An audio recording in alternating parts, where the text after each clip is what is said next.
তোমাদেরকে একটি story share করব। একটি ছেলের ব্যর্থ প্রেমের সমাপ্ত জীবনের গল্প। ছেলেটির নাম সাগর করাই, বাড়ি বর্ধমান দুর্গাপুর। ছেলেটি ছোটবেলা থেকে ছিল খুবই মেধাবী এবং শান্ত স্বভাবের। সবার সঙ্গে হাসিমুখে কথা বলতো, খোলা মনে সবার সঙ্গে মিশত। ছেলেটি ডান্স করতে এবং গিটার বাজাতে খুবই ভালোবাসত। এইভাবে অনেকগুলো বছর কেটে যায়। ছেলেটি এইচএস পাস করে, তারপর কম্পিউটার ইঞ্জিনিয়ারিং নিয়ে ভর্তি হয় দুর্গাপুর ইঞ্জিনিয়ারিং কলেজে। সেই সময় সাগরের সঙ্গে ফেসবুকে আলাপ হয় প্রজ্ঞা পারমিতা মণ্ডল নামে বারুইপুরে একটি মেয়ের সাথে। তারপর মেসেঞ্জারে তাদের কথা শুরু হয়। একসময় তারা একে অপরের প্রেমে পড়ে। সাগর ভাবছিল কলকাতায় কোচিং সেন্টার নিলে আমি প্রজ্ঞার সাথে দেখা করতে পারবো। সেই মতো সাগর কলকাতার কোচিং সেন্টারে ভর্তি হলো। দেখা হলো প্রজ্ঞার সাথে। প্রেমের শুরুটা তাদের বেশ ভালোই কাটছিল। সাগর তার বাইকে করে প্রজ্ঞাকে নিয়ে প্রজ্ঞার ভালোবাসার জায়গাগুলো ঘোরাতো। সাগর প্রজ্ঞাকে ভালোবেসে গিন্নি বলে ডাকত। প্রজ্ঞাও সাগরকে ভালোবেসে কথা দিয়েছিল, জীবনে যাই পরিস্থিতি আসুক না কেন আমি তোমার হাত কখনো ছাড়বো না। প্রজ্ঞা সাগরকে স্বপ্ন দেখাতো আমাদের বিয়ে হবে, ফুটফুটে দুটো বাচ্চা হবে। সাগরও তার দেখানো স্বপ্নগুলো বিশ্বাস করে তার অন্ধ ভালোবাসায় এতটা ডুবে গিয়েছিল যে ভুলে গিয়েছিল তার পড়াশোনা, বন্ধ করে দিয়েছিল তার কোচিং সেন্টার। নিজেকে সবসময় ব্যস্ত রাখতো প্রজ্ঞার সাথে। সাগরের বাবা সাগরকে পড়ার জন্য যে টাকা পাঠাতো, সাগর সেই টাকা দিয়ে প্রজ্ঞাকে সোনার আংটি, ফোন, শাড়ি, মোটামুটি প্রজ্ঞা যখন যা চেয়েছে তাই দিয়েছে সাগর।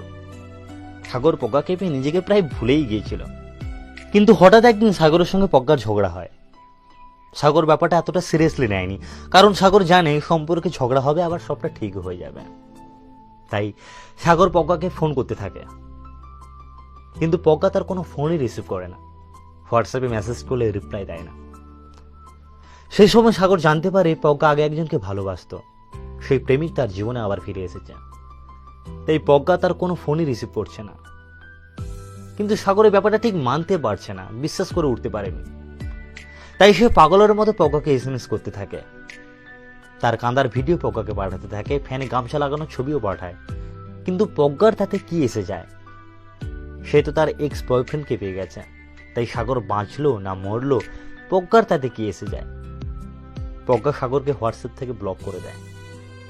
সাগর এসব কিছু মানতেই চায় না। সাগর এসব কিছু মাথায় না নিয়ে প্রজ্ঞাকে এসএমএস করে বলছে, আমি বাঁচতে চাই রে, প্লিজ আমি বাঁচতে চাই, আমায় মারিস না, আই লাভ ইউ রে গিন্নি, খুব ভালোবাসি রে তোকে, একবার ফোন কর না প্লিজ, একবার ফোন কর, একবার কাছে এসে জড়িয়ে ধর, দেখ সবটা ঠিক হয়ে যাবে রে, প্লিজ একবার জড়িয়ে ধর। কিন্তু প্রজ্ঞার থেকে কোনো রিপ্লাই আসে না। সাগর প্রজ্ঞাকে বলছে, আর পারছি না রে তোকে ছাড়া, আর পারছি না, দম বন্ধ হয়ে আসছে। আজ বাড়িতে সন্ধ্যের সময় কেউ থাকবে না, পারলে 7টার আগে আমায় ফোন করিস, আমি তোর জন্য ওয়েট করব।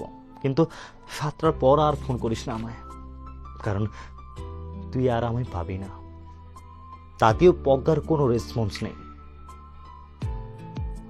সাগরের করা প্রজ্ঞাকে লাস্ট এসএমএস, মৃত মানুষের দেওয়া আংটি, শাড়ি, ফোন কাছে রাখতে নেই, পারলে ওগুলোকে পুড়িয়ে দিস।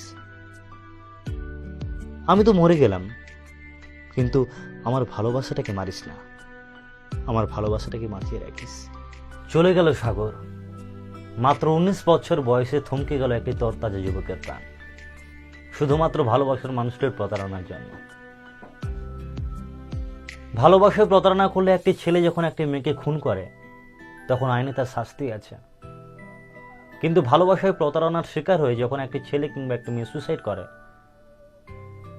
তখন আইনে তার কি শাস্তি আছে সেই বিশ্বাসঘাতকের জন্য? প্রশ্ন থাকলো আপনাদেরকে, কতদিন আর কতদিন এইসব চলবে এই সমাজে? যাই হোক, সাগর মারা যাওয়ার আগে প্রজ্ঞার সঙ্গে কাটানো মুহূর্তের ছবিগুলো সাগর তার ফেসবুক অ্যাকাউন্ট থেকে ডিলিট করে দেয়। কারণ সাগর কখনোই চায় না সে মারা যাওয়ার পর তার মৃত্যুর কারণ হিসেবে কেউ তার সাথের প্রজ্ঞার দিকে আঙুল তুলুক। শুধু রয়ে যায় সাগরের করা প্রজ্ঞাকে শেষ এসএমএস গুলো। শেষ করব সাগরের করা প্রজ্ঞাকে লাস্ট এসএমএস দিয়ে, পরে সেই কান্দিয়া ডাকিবি তবুও না পাইবি। চারবে হারার পালকি চইরা যখন গেলা সামনে দিয়া, শেষ দেখাও দিলা না আমারে, ফিরাইসা দেখবা তুমি চইলা গেছি জগৎ ছাড়ি, পাইবা শুধু আমায় স্বপ্নে। তুমি কান্দিয়া ডাকিবা তবু না পাইবা, কান্দিয়া ডাকিবা আমারে।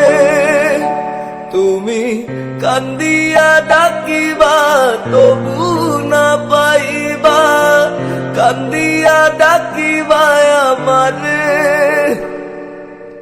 লাল শাড়ি পরিয়া কন্যা রক্ত আলতা পা